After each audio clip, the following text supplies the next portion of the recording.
Hai, kami dari kelompok 8 kali ini ingin mempresentasikan materi agraria tentang tanah terlantar. Selamat menyaksikan.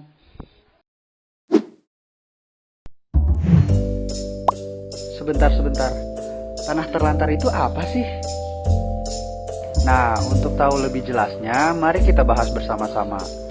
Definisi tanah terlantar adalah menurut Peraturan Kepala Badan Pertanahan Nasional Republik Indonesia Nomor 4 Tahun 2010 tentang Tata Cara Penerbitan Tanah Terlantar, pengertian tanah terlantar adalah tanah yang sudah diberikan oleh negara berupa hak milik, hak guna usaha, hak guna bangunan, hak pakai, dan hak pengelolaan atau dasar penguasaan atas tanah yang tidak diusahakan, tidak dipergunakan, atau tidak dimanfaatkan sesuai dengan keadaannya atau sifat dan tujuan pemberian hak atau dasar penguasaannya.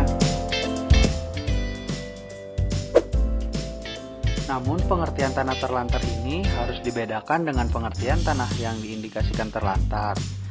Adapun yang dimaksud dengan tanah yang diindikasikan terlantar adalah tanah yang diduga tidak diusahakan, tidak dipergunakan, atau tidak dimanfaatkan sesuai dengan keadaan atau sifat dan tujuan pemberian hak atau dasar penguasaannya yang belum dilakukan identifikasi dan penelitian.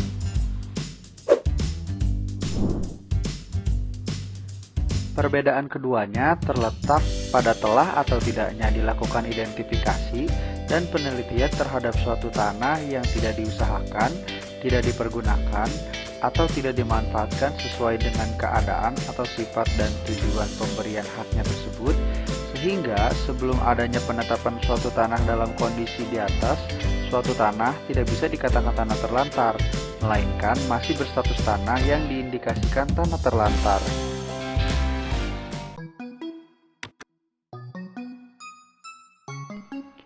Persyaratan dan kondisi atau kategori suatu tanah terlantar. Pada dasarnya, berdasarkan pasal 2 PP nomor 11 tahun 2010, suatu tanah dapat diindikasikan sebagai tanah terlantar apabila memenuhi kondisi sebagai berikut. Yang pertama, tanah tersebut sudah diberikan hak oleh negara berupa hak milik, hak guna usaha, hak guna bangunan, hak pakai, dan hak pengelolaan atau dasar penguasaan atas tanah. Yang kedua, tanah tersebut tidak diusahakan, tidak dipergunakan, atau tidak dimanfaatkan sesuai dengan keadaannya atau sifat dan tujuan pemberian hak atau dasar penguasaannya. Namun yang perlu diperhatikan, meskipun pasal 2 PP nomor 11 tahun 2010 ini menentukan bahwa suatu tanah dapat diindikasi sebagai tanah terlantar hanya apabila telah terdapat dasar penguasaan atas tanah di atasnya. Namun, dalam pasal 17 ayat 2 huruf F Perka BPN nomor 4 tahun 2010 junto Perka BPN nomor 9 tahun 2011 ditentukan bahwa terhadap tanah yang belum diajukan permohonan hak untuk dasar penguasaan tanah di atasnya dapat ditetapkan sebagai tanah terlantar oleh Kepala Kantor Pertanahan Wilayah. Sebagai informasi, untuk dapat dilakukan identifikasi dan penelitian atas suatu tanah sebagai tanah terlantar oleh Kepala Kantor Wilayah Pertanahan, terdapat pembatasan jeda waktu yang harus terpenuhi atas bidang-bidang tanah yang terindikasi terlantar tersebut, yaitu sebagai berikut. Yang pertama, untuk tanah yang berstatus hak milik, hak guna usaha, hak guna bangunan, dan hak pakai, maka identifikasi dan penelitian tanah terlantar dapat dilakukan terhitung mulai 3 tahun sejak diterbitkan hak-hak atas tanah tersebut, atau yang kedua, sejak berakhirnya izin atau keputusan atau surat dasar penguasaan atas tanah dari pejabat yang berwenang.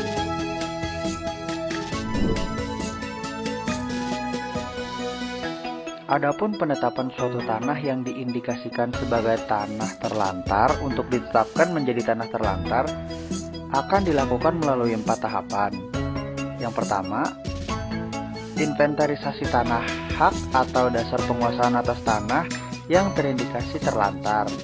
Pada tahap ini, Kepala Kantor Wilayah BPN akan melakukan inventarisasi tanah terhadap tanah yang terindikasi sebagai tanah terlantar, di mana inventarisasi tersebut dilakukan berdasarkan informasi mengenai adanya tanah terlantar yang dapat diperoleh dari beberapa sumber, contohnya seperti hasil pemantauan lapangan oleh kantor wilayah atau kantor pertanahan.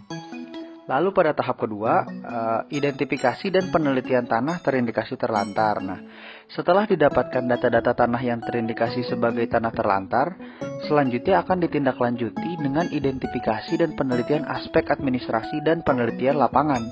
Pada tahap ini, Kepala Kantor Wilayah BPN akan menganalisis hasil inventarisasi tersebut untuk menyusun dan menetapkan target yang akan dilakukan identifikasi dan penelitian terhadap tanah terindikasi terlantar. Setelah data hasil identifikasi dan penelitian di atas dinilai cukup sebagai bahan pengambilan keputusan upaya penertiban, maka Kepala Kantor Wilayah akan membentuk panitia C yang terdiri dari unsur kantor wilayah, kantor pertanahan, pemerintah daerah, dan instansi yang berkaitan dengan peruntukan tanah yang bersangkutan. Panitia C ini pada dasarnya adalah pihak yang akan secara langsung berkomunikasi dengan pemegang hak untuk meneliti apakah tanahnya tersebut dapat ditetapkan sebagai tanah terlantar. Selanjutnya, terhadap hasil penelitian dan identifikasi tersebut, Panitia C akan menyampaikan laporan hasil serta berita acara pelaksanaannya kepada Kepala Kantor Wilayah BPN setempat. Lalu selanjutnya, tahap ketiga, peringatan terhadap pemegang hak. Jika berdasarkan hasil identifikasi dan penelitian di atas ditemukan atau terbukti adanya tanah yang ditelantarkan, maka Kepala Kantor Wilayah akan memberitahukan kepada pemegang hak atas tanah tersebut dan sekaligus memberikan peringatan kepadanya.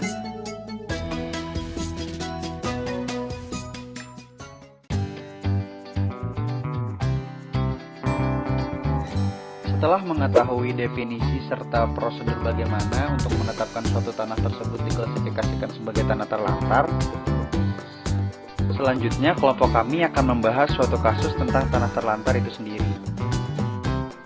PT Sinar Waluyo merupakan perusahaan yang bergerak dalam bidang pengembang perumahan dan memiliki berbagai cabang di seluruh Indonesia. Salah satu cabang PT Sinar Waluyo ini terdapat di Palu, Sulawesi Tengah. PT Sinar Waluyo yang berada di Palu ini membeli tanah dengan kepemilikan hak guna bangunan nomor 9 Tondo seluas kurang lebih 848 hektar yang terletak di Kelurahan Tondo, Kecamatan Palu Timur, Kota Palu, Sulawesi Tengah. Tanah HGB 9 Tondo yang dipegang haknya oleh PT Sinar Waluyo ini tertanggal 25 Agustus 1989 dan akan berakhir haknya pada tanggal 25 Agustus 2019. Pada tahun 2010, PT Sinar Waluyo memecah HGB nomor 9 tersebut menjadi beberapa bagian yang salah satunya adalah HGB 01249 Tondo seluas kurang lebih 2.800 hektar. PT Sinar Waluyo kemudian mengusahakan tanahnya dengan memperoleh izin lokasi nomor surat keterangan 184/3309/Agraria pada tahun 2008. Dalam hal ini berarti PT Sinar Waluyo selaku pemegang hak atas tanah selama kurang lebih dari 19 tahun sejak diterbitkannya hak guna bangunan telah tidak mengusahakan, mempergunakan atau memanfaatkan tanahnya sesuai dengan keadaannya atau sifat dan tujuan pemberian hak atau dasar penguasaannya.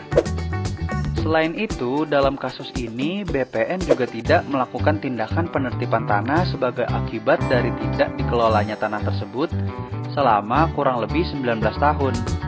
Sebagaimana yang tercantum dalam pasal 6 Peraturan Pemerintah Nomor 11 Tahun 2010, dinyatakan bahwa identifikasi dan penelitian dilaksanakan terhitung mulai 3 tahun sejak diterbitkan hak milik, hak guna usaha, hak guna bangunan, hak pakai, atau sejak berakhirnya izin atau keputusan atau surat dasar penguasaan atas tanah dan pejabat yang berwenang.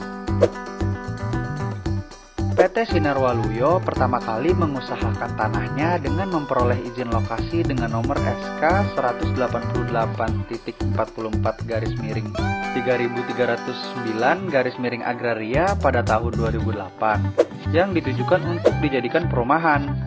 Pada tahun 2008, PT Sinar Waluyo memperoleh izin lokasi dengan nomor SK 188.44-3309 Kemudian, PT Sinar Waluyo mengajukan permohonan izin untuk mendirikan bangunan tersebut untuk tanah HGB nomor 01249-Tondo yang kemudian ditolak pemerintah kota Palu yang dibuktikan dengan surat penolakan pemerintah kota Palu. Pemerintah kota Palu menolak permohonan izin mendirikan bangunan yang dimohonkan oleh PT Sinar Waluyo tersebut karena terdapat revisi rencana tata ruang wilayah Kota Palu di mana tanah HGB nomor 01249-Tondo milik PT Sinar Waluyo tersebut termasuk dalam wilayah yang akan dibangun perkantoran milik pemerintah Kota Palu. Dengan demikian, dasar penguasaan atas tanah yang telah diperoleh oleh PT Sinar Waluyo yaitu untuk membangun perumahan pada tanah HGB nomor 01249-Tondo sudah tidak sesuai lagi dengan rencana tata ruang wilayah Kota Palu.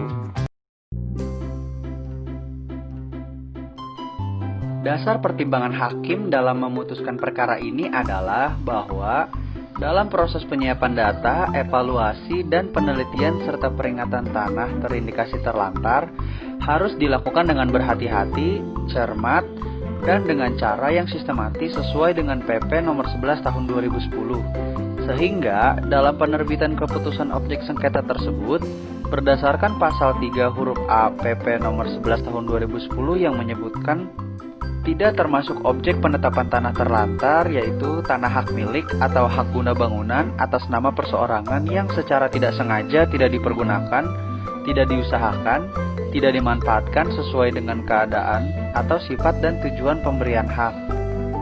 Maka secara substansi objek sengketa yaitu keputusan Kepala Badan Pertanahan Nasional Republik Indonesia telah bertentangan dengan PP nomor 11 tahun 2010 karena tanah HGB nomor 01249-Tondo tidak dilanjutkan pemanfaatannya bukan merupakan kesengajaan dari pihak penggugat.